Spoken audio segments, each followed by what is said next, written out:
Бұл жолда тротуардың бір жиегінде қары жылымси еріп жатқан мұздақтау жерде аяғын астына баса тізерлеп отыр екен.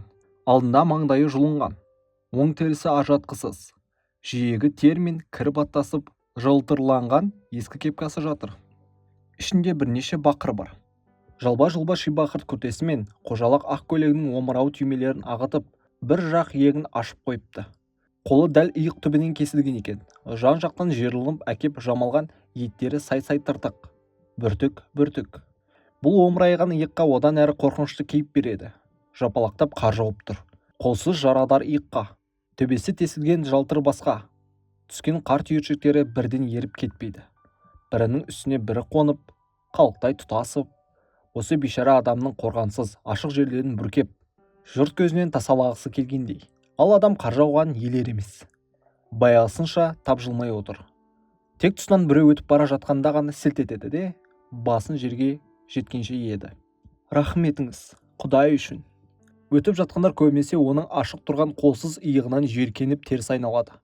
Кейбіреулер жүрістерін сәл баяулатып, 2-3 тиын тастайды да, осы жерден тезірек аластағысы келгендей, аяқтарын жылдамдата басып, ұзап бара жатады. Ондайда тіленші жарылқаушысының естіген-естімегенмен шаруасы жоқ. Артынан алғыс жаудырумен болады. Құдай жарылқасын, тілеуіңді берсін, немесе оқуыңды бітір, бақытты бол. Күнде осы жерде отырады. Өткен сайын, рахметіңіз, Құдай үшін. Қайыршының түрі адам аярлықтай еді. Қойнында қаншама ақша келе жатып, осы бейшараға 5 тиын қимайтындар көп-ау. Қалтама қол салғанымда ештеңе ілікпеді. Стипендия алуға әлі 3-4 күн бар еді.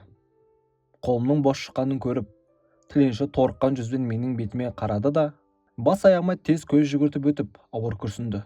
Үсті бүтін, дені сау адамда 2-3 тиын жоқ дегенге кім сенеді? Бойымды бір от шарпып кеткендей болды. Басымды тұқыртып алып, артыма қарай алмай тарта бердім.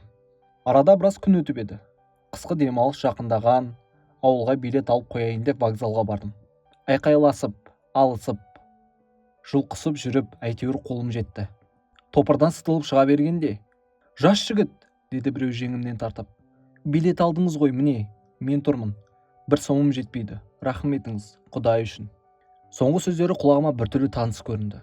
Дауыста талай естіп жүрген әуезім сияқты. Бұрылып қарадым да тани кеттім. Сол. Басына кигені бұрын алдында жататын күн қағарсыз кепкасы. Үстінде тозығы жеткен ши барқыт күртесі. Иығы да сол бұрынғы, қолсыз, омырайған күйінде. Мені танымады. Күніне менделердің талай алдынан өтіп жатады емес пе? Мен үнсіз, аңырып қалдым, білем. «Билетке 1 сом, рахметіңіз», деді ол тағы да мүсәпір кейіппен. Сасып қалдым. Қолында билет алғаннан қайтқан азғана ақша. Омар-жұмар ұсталған күйінде тұр. Қарап едім, ішінде 1 сомдық жоқ. Майдана 20 тиындық жалғыз ақ монет көрінді. Соны ұстата салдым. Баратын жеріңе аман-есен жет, бақытты бол. Тәңірі жарылқасын. Бұл шынымен ақ бір жаққа баратын шығар. Әлде осы уақытқа дейін сол қаражат жинау үшін қайыр сұрап жүр ма екен? Неткен қараумын. Қолымда ақша тұрып бергенім оның қажетіне жетпейді. Қазір барып тағы біреуден сұрайды ғой. «Тоқтаңыз», деді ол бұрылып кетіп бара жатқанда. «2 сом ақшаңыз бар ма?» Селк ете түсті де, деп тұрып қалды. Бет бейнесі тез өзгеріп, біреу ұрлығының үстіне түскендей айыпты, жалынышты кейіпке көшті. Мен берген тиынды жалғыз қолының күсті саусақтарымен қатты қысып ұстап алыпты. Сөзімнің сөлекет шыққанын енді түсіндім. «Мә, алыңыз».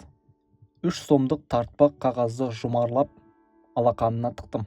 Рахмет айтуға шамасы келмей қалды. Ол есін жиғанда мен ұзап кетсем керек. Ертеңіне ойында ештеңе жоқ. Аталмыш көшемен келе жаттым. Рахметіңіз. Сол. Тротуардың шетінде адам аяғымен еріп, малшынған қар үстінде тізерлеп отыр. Жалаңбас, иығы ашық. Алдында күн қағарсыз кір-кір кепкасы жатыр. Ішінде бірнеше бақыр көрінеді. Өткеннің бәріне жерге басы жеткенше иіліп тағзым етеді. Рахметіңіз, Құдай үшін. Қалайша? Ол кеше кетіп қалған жоқ па еді? Кенет маған көзі түсті де, сөзін аяқтай алмай, иегі кемсеңдеп тұрып қалды.